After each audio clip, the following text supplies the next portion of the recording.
Over the last 50 days or so, I cut out Netflix, YouTube, video games, podcasts and music on public transit, and dumbed down my smartphone as far as I can take it.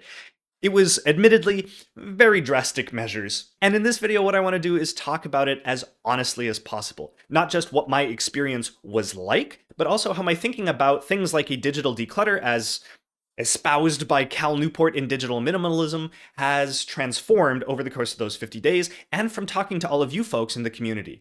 I want to be careful to present a nuanced view of this without black and white thinking and without being prescriptive, without being overly optimistic.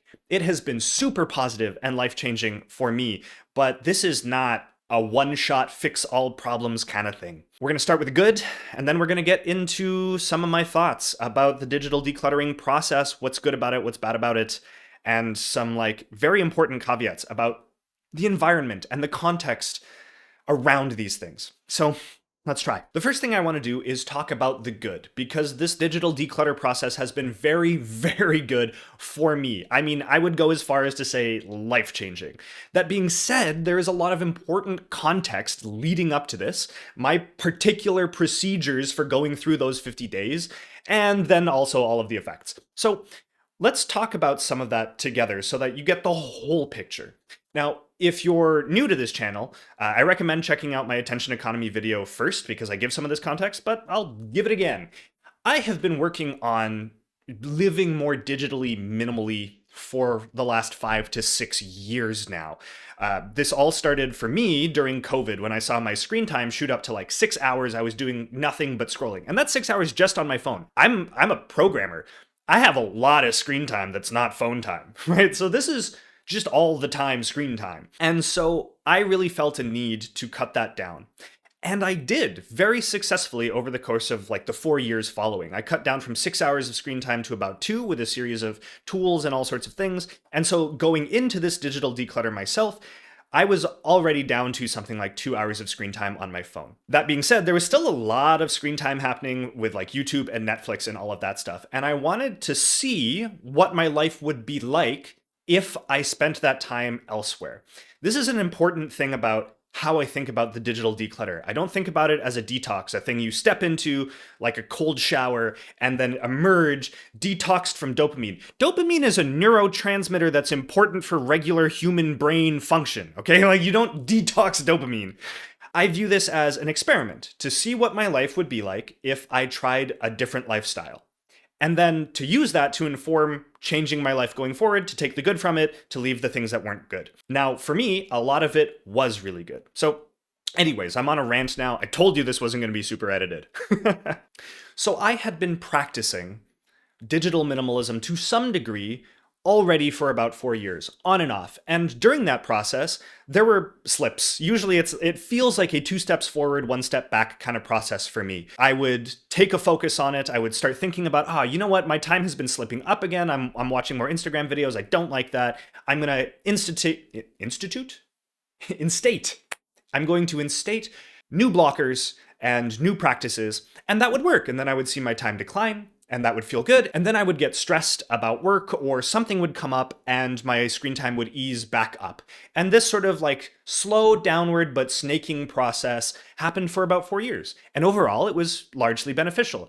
But I have had a little bit more free time lately, and I thought, you know what? I would give this a try. I've been feeling kind of stressed. I've been feeling not happy with the way that Instagram and YouTube and other things make me feel. And so I thought, let's try this experiment. And that's the context and the mindset I went into this 50-day digital declutter with. So let's talk about the nature of my declutter itself, right? I think it was a little bit odd in that most people would think of the attention economy apps, the time sucks, as things like TikTok and maybe YouTube, a lot of short form content for sure, Instagram, those sorts of core attention economy apps. So it's really odd for me, and I've gotten comments on the previous YouTube videos where I talked about this, to include things like video games, especially as a gamer, right? I love video games. I have played them my whole life. It's a social thing for me too. So there's weirdness there. And to include things like music and podcasts. I love music. I have played guitar since I was 9. I've always listened to music. It's a way that I connect to my dad, to my friends. That's a weird thing to cut out. And there's reasons and ways that I shaped that we'll talk about. And then podcasts too. I love the Very Bad Wizards podcast and Philosophize This. I listen to them on my like Uber rides or public transit rides and all sorts of things. They're great. I've learned so much from them. So to cut them out is weird. And I think it comes down to the way that I think about the digital declutter. I don't think about it as a dopamine detox. I think about it as an experiment, an attempt to live a different lifestyle for some amount of time to find out what it's like. And so that led to this weird structure. Additionally, there are some really important caveats and context that I need to bring in again, right? Because this is not a thing I could have done on my own. My friends and family, as well as my girlfriend in particular, all needed to be on board and accepting of me to some degree for me to make this happen, for us to make this happen. I'll give you the most important two examples. One, TV. Watching TV at the end of a long day as a family, right? Now, it's just my girlfriend and I, so family, like that small family unit, right? Is a very normal thing in North America. I don't know how that is culturally in other parts of the world, but for me in North America, like we've always just watched some TV together to wind down at the end of the day, and it's one thing we do together. And so for me to cut it out, I had to ask her to participate in this process with me. I had to ask her to change her habits as well. And that's a big ask, right? And that's one of the reasons I was able to do this is she was like, yeah, okay, let's do this. Let's do something else together. And we did all sorts of things. We cooked together. During our lunch breaks, where usually we might watch TV together or separately, we spent that time going on a little walk, cooking lunch together, just chatting, all sorts of things like that. And that was another thing that was hugely positive to our relationship and to my overall happiness, but it required acceptance of this. It required a community, right? And the same thing is true of my friendships. We've played League of Legends together for forever. It is a social thing, like 13 years. I've done it half my life. I've played League of Legends with my friends. And so to quit is big, really big. And it required that they accept two things. One, that I'm not playing League of Legends anymore, so we have to find another way to hang out. Luckily, they were very fed up with League too, so I had help that way. And two, because my phone is so dumbed down and I don't get notifications and all that, they had to be, and I'm very grateful for this, very accepting of the fact that I just am difficult to reach. And that's a burden that I placed on my friends so that I could do this. I love them for that. I'm so grateful for the fact that they helped me. My girlfriend, my family, my friends, all were accepting of me doing this process. Because, oh my God, was it worth it? Now that we've talked about how amazing my friends and family are, let's talk about some of the new things that appeared in front of me. The way that my life was, and hopefully will be, thanks to this change, the new lifestyle I have adopted. There we go. First off, yeah, the relationship I have with my girlfriend. I love that instead of watching TV, we sit down and we have these long conversations. My girlfriend is one of the most interesting people I have ever met. She has just the most beautiful thoughts. And so we didn't realize that we weren't having dialogues that we could have been having. And it's like, I just enjoy her company so much. And I was missing it to watch, like, The Office. It seems baffling to me that I was missing out on these conversations, on conversations about what we want to do with our life, on conversations about her research, on conversations about, I don't know, where we want to travel to next, or just about what our day was. We just had more dialogue. And that I mean, if I got nothing else out of this, that would be enough. But there was so much more. Ever since COVID, and I think this is a fairly common experience, friend groups that used to hang out in person a lot stopped, right? They developed new habits largely around Discord, right? And nobody can be faulted for this. COVID was insane, right? And we all had to find ways to cope. And the lucky ones of us who were already sort of native to the internet just hung out on Discord and played video games and all of that. But when things resumed normal, whatever that means, many of us didn't readopt our in-person habits. And my friend group was kind of one of them. And this process gave us an excuse. Well, it kind of forced us to hang out in person more. One person I want to thank in particular here is my little cousin. His love for film is what has bound us together in person. We watch movies for a weekly movie night, and that we do in person. And that has sort of sprung out into multiple other things. We watch movie night on Friday, but then we've been catching movies also on Tuesdays. Sometimes we just hang out to play the new Riot card game. Like, we've been hanging out in person 2 to 3 days a week, most weeks, where before we didn't. Like, it was mostly just League of Legends on Discord. And because of that, I am much less lonely, even though my life is so full of like really beautiful friendships that I'm extremely grateful for. Uh, there were a lot of times when I felt quite lonely and I didn't realize it. And it was that I was missing seeing my friends, like being in the same room as them. And here's another important caveat.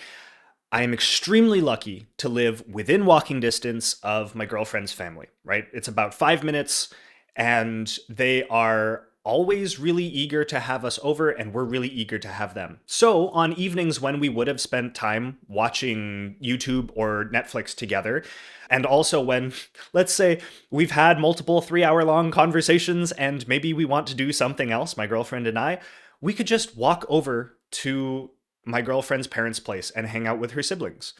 And that has been awesome. I feel very deeply connected to them. They're some of my favorite people in the world.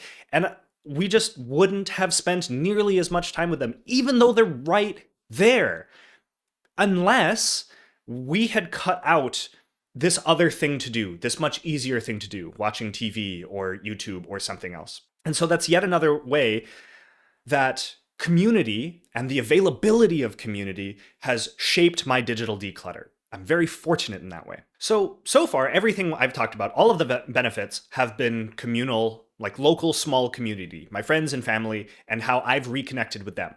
There are some things that I've done on my own, and primarily it's been reading. Now, I like to describe myself as a recovering Philistine. I was not one of those kids who read the Percy Jackson series. I read only the first 3 Harry Potter books and then got bored because I would rather play Serious Sam or Quake 3 Arena or Call of Duty. Like, there are a lot of things that I would rather be doing, and so I never read. And then in undergrad, I started reading nonfiction because I became a productivity bro, and I was like, I will read self-help books in science, and because knowledge is all that there is. There's no value in fiction. Oh God, if I could smack that kid. And so it's been a goal of mine to read literary fiction. Like, I wanted to read the Western canon, and see what that's all about. But it's been extremely difficult because every time I crack open something like Demons by Dostoevsky, which is 700 pages of some of the densest stuff I've ever read, I was like, well, I could just go watch a YouTube video on NeoVim instead. Like, it's really hard. It was really hard for me to convince myself to read something like this when I could do something else. And so here's one of the really interesting pivot points for me. I had been reading Demons for about 3 weeks prior to my digital declutter process.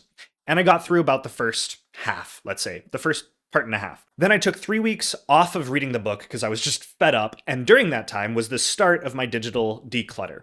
About 3 weeks into that, I re-picked up this book and I read through the next half of it in 4 days. Now, for those of you who are prolific readers, this might not sound like anything to you. And fair enough.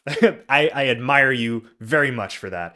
But for me, to read like 350 pages of 1860s Russian text, that was miraculous. Not only was it that I sat there and read it because I had nothing better to do, I was like entranced. I loved reading it, which was just like crazy for me. That has never happened.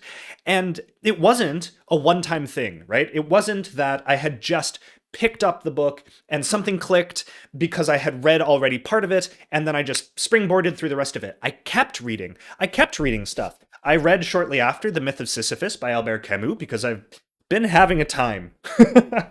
And then I read Hamlet twice, because the first time I had no idea what was going on, and then I figured, okay, if I read it again, maybe now that I know what's going on, I can appreciate the prose, right? So I did, and I loved it. I don't know. I also read Rosencrantz and Guildenstern are Dead. I don't mean to be bragging or anything right now. It's just like so astonishing to me that this happened, because that doesn't sound like me. I wouldn't do these things. I would read these kinds of books mostly to say that I've read them, for the accomplishment of having read them. For the first time, I was able to read Shakespeare and like it. It was fun. I can't believe that. And so, anyways, to close off that, I'm reading Frankenstein by Mary Shelley because Frankenstein came out, and I found out that Guillermo del Toro did not do a very faithful adaptation. Anyways, so I'm reading now, and I love it. I love it a lot more. I find it calms me. I find that I'm proud of myself for reading. I find that I'm playing with really interesting ideas because of this literary fiction. It's really great. I find I use reading to fill those like 5 to 10 minute gaps that scrolling often fills. I think a lot of scrolling happens in these in between moments where we think that nothing useful can happen, right? You've got 5 to 10 minutes between now and the next meeting, or you need a 5 to 10 minute break between like two work periods, or you've got half an hour to wait for like the go bus or whatever sort of larger regional transit you have, right? Instead of getting riled up, which often happens when I'm on Instagram or YouTube. The YouTube feed stresses me. I get this feeling that I'm missing out and not informed enough, and that I'm not good enough, and that there's like all these things that I should know that I don't know yet, and I just get freaked out. And I didn't realize how stressed that made me. Whereas when I read a book for 5 to 10 minutes, it's just calm. It's just words on a page and maybe a cool idea. And I have seen my stress and my anxiety drop dramatically because of that one small shift. Now, on top of that, I've also been going on really long walks because sometimes you just get sick of reading. Or sometimes you've just read enough that you're kind of like saturated, right? And you need to go do something else. So I go on these long walks, no podcast, no music, and because I have interesting things to think about, fed by these amazing books, my thoughts aren't boring me. I have like interesting things to think about. I used to find my company not so great. Now it's kind of fun to hang out with me and my thoughts, which also translates nicely onto how do you deal with a 1 hour commute on public transit when you have no podcast or music? And it's, well, I get to daydream about these things, and I found that quite pleasant, surprisingly. So that kind of summarizes the good stuff. I read a lot more. I hang out with my girlfriend, her family, my friends, my own family. We hang out in person. I go on long walks. I enjoy my own time. I feel less stressed and anxious. I feel like there's more time in the day. Like I don't feel as rushed. It's kind of an amazing thing. That being said, I do want to draw your attention to a few things. Notice that very few of these things, very few of the benefits I've talked about, have to do with just me on my own. Yeah, I'm somewhat more productive, and I read more, and I go on walks, and that's nice. But like the big thing has been togetherness, feeling less lonely.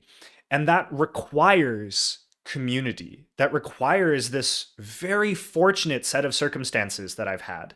I also think that I would not have been anywhere near as receptive to how extreme this protocol is, right? Like no Netflix, no YouTube, no podcasts, no music. That's a lot of things to cut out all at once. I don't think I would have been as receptive or successful with it had I not had years to sort of lead up to it. And now let's talk about some really honest stuff. So let's talk about the ways that I slipped up, because I think that's very important for this honest view. There have been a number of people, and I'm going to talk about the community in a different video at some point, but a number of people went through this process sort of with me. And I saw a lot of comments about how they felt bad about slipping up. And I think that has a lot to do with the way that these digital, often referred to as digital detoxes, or YouTube videos on how you quit your smartphone and bought a flip phone, how they talk about these. They're often very focused on the success of it. And a huge chunk of this video has been on the success of it. But I did not have a perfect 50-day run. That didn't happen. And I've been practicing for years. I circumvented the blockers I put on my smartphone to open up Safari on multiple occasions. I listened to podcasts on the TTC because sometimes I was just frustrated and sick of whatever was happening in my life at the time. And I was like, no, I'm just not doing this. I'm not doing this today. This happened a lot. On the third week of my digital declutter, I got sick and I just watched 3 days straight of Chuck the TV series. There were so many ways in which I was not perfectly adherent to this protocol. right? So many. I didn't actually play any video games, which was surprising. I guess that's probably because my friends were so awesome at coming over and hanging out. So, yet again, a way in which, like, me as an individual, like, I was not enough to do this on my own. So, I want to be clear. I had all of these benefits, and I also was nowhere near perfect. I think there is a lot to be gained just by trying, and by trying probably multiple times. I get the feeling that I'm going to reintroduce some of these things. We'll talk about the things I'll reintroduce. And I'm also going to sort of slip up now that the protocol is more or less done. I'm done my 50 days. But I imagine that I'll do this again, because I'll want to kind of reset every now and then. And I expect that the next time I will also not be perfectly adherent. Still, there is a ton of value in trying. If you slipped up 10 out of 30 days, you got 20 really good days. That's good enough for me. Okay, so at the beginning of this video, we talked about this as an experiment, right? Not a detox to just return to life as it was before, but to figure out what a new lifestyle might look like afterwards. So let's talk about the things I'm going to be keeping from the declutter and things that I will be reintroducing. First, I want to play some video games. I want to play Elden Ring again, and I want to see how Hollow Knight Silksong is. That game looks awesome. I will not be bringing back League of Legends or Teamfight Tactics. League of Legends was not the best way for me to hang out with my friends, and that's my personal experience, right? Other people have different circumstances. So none of this is prescriptive. It's descriptive of my experience. And Teamfight Tactics, which is also in the League of Legends client, was also just a way for me to kill an hour, and I would rather spend that hour reading. Teamfight Tactics makes me mad. I play it, and then because I haven't taken the time to study the game like I did when I was actually having fun with it, I just hate the experience, and then I've spent an hour being angry for no reason, when I could be reading Frankenstein, so I'll do that instead. Other things, I'll definitely be bringing back podcasts into my commutes some of the time. This, I think, was really surprising. I definitely will be choosing to daydream and not listen to anything some of the time.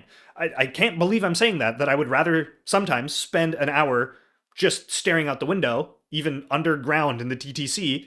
But yeah, no, there are times when I'm overstimulated from working a lot and being downtown and all of that jazz, and I would rather not have more information poured into my head. And so I will be a little bit more nuanced about that. Sometimes I will choose the podcast when I'm feeling good, and sometimes I will choose to just zone out, because I actually really enjoy zoning out. I don't think that I will be bringing back TV into my life. The discovery of hanging out with my girlfriend and her family and all of that stuff is just, there's no way I'm going back. I will probably make room for some specific TV experiences, let's say, but I won't make it a habit. So moving forward, I want to see season 5 of Stranger Things. I watched all 4 seasons. I like it. It's something that I watched with my girlfriend. It was great. And I want to see how it ends.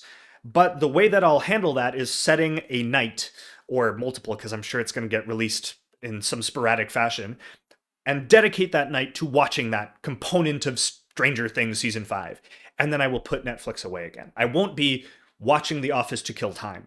I'll be more direct, right? If Severance season 3 happens, for example, that sounds like it would be fun to watch.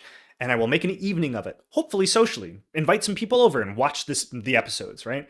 That kind of thing, I think, is a big change. As for music, I think very much the same as podcasts. Sometimes I will just choose to zone out instead, but I definitely want to listen to more music again and just have it running in the background when I cook. It's nice. I will, however, be listening to whole albums. That rocks. That is a great way to listen to music, and it is something that is lost on the streaming generation a lot. Albums are designed to be listened to front to back a lot of the time, and it's a different experience. And I want that. I want it. It feels good. I still want my playlists too, but albums are good.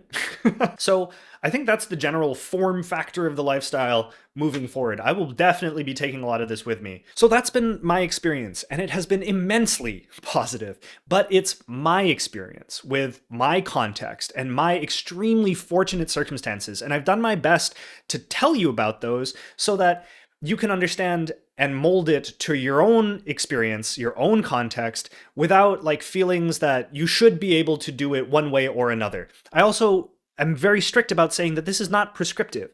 I don't want you to come away with this thinking that Nathan said, you should do a 50-day digital declutter exactly this way, right? Or exactly the way Cal Newport says it, because there are so many different factors that I just can't account for and then prescribe to you, right? I can't do that. I describe it in as much detail as possible so that maybe you can craft something that might work for you in the shape that will work for you. For example, like I currently am a 27-year-old dude who has a stable relationship, an apartment, and works from home and makes decent enough money. Nobody needs me that bad that I have to be accessible on my phone. And that is a lot of fortunate circumstances to make something shaped like the way Cal Newport describes it possible. But if I were a single mother who needs to be accessible to her children at any hour of the day, my relationship with my phone would be drastically different, and I can't prescribe anything to that person. I couldn't possibly do that. But maybe if they hear about what I'm up to and the way that I've shaped it, they can take some useful things from it. That's my hope here, and this is why I don't want to get into black and white prescriptive thinking or extremely overly optimistic thinking like so much of the YouTube content about ditching your smartphone is. There are so many caveats and contextual factors that interact with our ability to engage with something like this. And the vast majority of the people talking about a digital minimalism are also shaped like Cal Newport in some way, you know, or they're 27-year-old dudes on YouTube. And it's a very narrow view of how this might play out. Now, I can't take on somebody's context, but I can give you as much and as honestly about my context as possible that maybe you can figure out what might work for you by slotting in your own context and thinking about it. That's the best I can do, and I swear I'm trying. I'm trying to be helpful. So I think it's reasonable to say that there needs to be a much broader view of how to healthfully and intentionally engage with technology. Digital minimalism is one perspective on how people shaped like Cal Newport can do that. And that's a contribution of sorts. And I'm giving you my contribution, I hope. But there needs to be a lot more about how people from different contexts and environments can engage with something like this. Next up, I want to talk about a big concern I have and members of the community who have been engaging with this stuff have, which is connections to the word detox and cultures of crash dieting. That stuff scares me, right? First, scientifically, the idea of a dopamine detox does not seem to me, and again, I'm not an expert, I'm not a neuroscientist, but dopamine is a vital neurotransmitter, right? The idea of detoxing from it is kind of absurd. That being said, I understand the relationship to like, well, you want to spend time away from things that release dopamine easily and maybe build a new relationship with it. I get that. But I think the word is maybe not most suitable to a healthy relationship with this sort of practice. I've used the word detox in a number of these videos and on stream, and that's something I'm not going to be doing moving forward. So I apologize for that right away. I think I was wrong in doing that. I will be using the word declutter. I think it's a good choice of words here. I also think that the model of like crash dieting, for example, with relationship to digital minimalism is not good. That is not what we should be following, because crash dieting so often, and maybe not always, but so often is imbued with feelings of shame and guilt and often leads to like rebounding, right? It's very often not a healthy way to engage with developing new habits and behaviors, right? Not ones that you want to sustain for a long time. I think we should avoid black and white thinking about this, right? A digital declutter may be useful for some people, and it will have to take different forms. I think the mental model of an experiment with a new lifestyle is probably one of the healthiest ways to look at this. Instead of as a detox where you're going to just stop interacting with it, or as a crash diet where, again, fueled by shame and guilt, and often rebounding, I think the experimentation with a different lifestyle for an extended period of time, so as to inform how you might want to live moving forward, is probably a model that is more inclusive, healthier and leads to longer and more sustainable change. And that's why I've taken that model sort of as we talk about it in this video. So that is my experience with the 50 days of not watching anything on Netflix or YouTube or playing video games or podcasts and music, which was not actually 50 days of all that because I slipped up. I'm human, and it was still extremely beneficial. I know for a fact that I will be taking with me a lot of what I've learned and sort of reshaping my lifestyle. That being said, there were a lot of contextual and environmental factors that were not me that made this new lifestyle sort of possible, right? I'm so grateful to my friends and family, to my girlfriend, for all the concessions and ways that they've accepted me not being reachable on my phone very easily, or changes in the way that we spend our evenings together and all sorts of things like that. That cannot be understated, the impact of your friends and family, your local community, your environment. That is almost everything. Also, I'm extremely grateful to the community that's sort of building around this idea of, escaping the attention economy and all of that. They have been extremely helpful in helping me think more deeply and more broadly about digital minimalism, about the ways in which, I still think Cal Newport's digital minimalism is a great place to start thinking about the attention economy and our relationships with technology. But there needs to be a lot more work on taking into account broader perspectives. That's I hope, a big part of this video. In the future, I will be talking about the many amazing people who also participated in a 30-day digital declutter. I did 50 because I started early, and talking about their experiences once I've spoken to them and learned about their experiences. I am sort of working on orchestrating these digital declutters in some way, scaffolding and supporting people through them, and hopefully thinking about how it can be maybe less rigid, maybe making sure that people have room to be like them and not like me in how they engage with this. So yeah, lots to see in the future. I genuinely really do hope that I've been helpful and useful in sharing this experience with you. I thank you all for your time and attention. I know how valuable it is, and I'll catch you in the next one.